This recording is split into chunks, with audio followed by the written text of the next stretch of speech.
کم که زنم زنه قدیم. بد نباشه.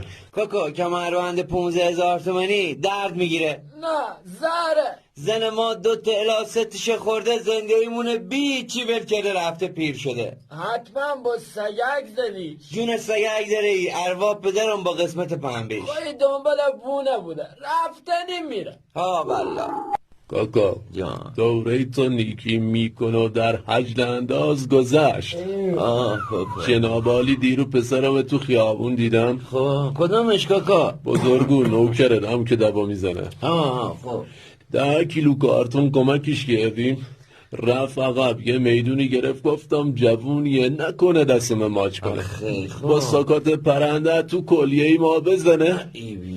بعد بگو چیشی گفت عوضی. چی گو کاکا؟ گفت برو آلاش. آدم با پدر خودش. واقعا کاکا ساقی روشم نکرد. 2 خیلی دقیقه دیگه اینجا خیلی میشم. قلمم درد میکنم. میگم ما پس من اشتباه میکردم که با سگک نزدم. دقیقا کوکو. نه با رو بید. من زنم از سال 90 دندونش رو عصب جیغ زد تا روزی که میخواست بره رو ندادم. دکترم نبردم. کار درست خودت کردی. من که دیگه تنهی نمیتونم تحمل کنم، خیلی فشار آورده به من که دیگه واقعا میخوام ترک کنم. این سری هم که ساقی اومد زحمت کشید میکشیم، ولی از فردا اروا پدرم ترک باشگاه پایه هستیم بچه ها. شده الان تو خودت 1000 تا آرزو داری، یکی آرزوهاتو بگو. آرزو در حیرتم از مرام این مردم پس خوشا به حال خرچنگ های مرغابی پرست. کاکا منظورم میگم یعنی ازدواج، آرزو، ماشین چی داره بلش که جیگرم تو آرزو چیه؟ آرزو دارم برای 10 دقیقه هم که شده خب. زیر برج ایفل شیره بکشم.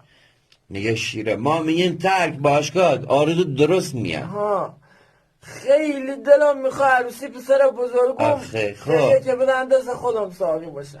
ولی من آرزو میه که ترک کنم زنم برگرده هر شب ببرمش رضا برگر. آخر رضا برگر.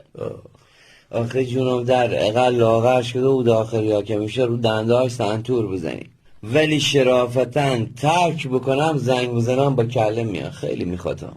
تو حالا ترک کنی با کله میاد. جناب عالی ترکم نکنم بفرما. بله سلام نفسم کجایی؟ تو جون دره تو کره خری میگم شوهر کنم بندم ده بری من زنگ نزن. باشه هر موقع آروم شدی خودت زنگم بزن.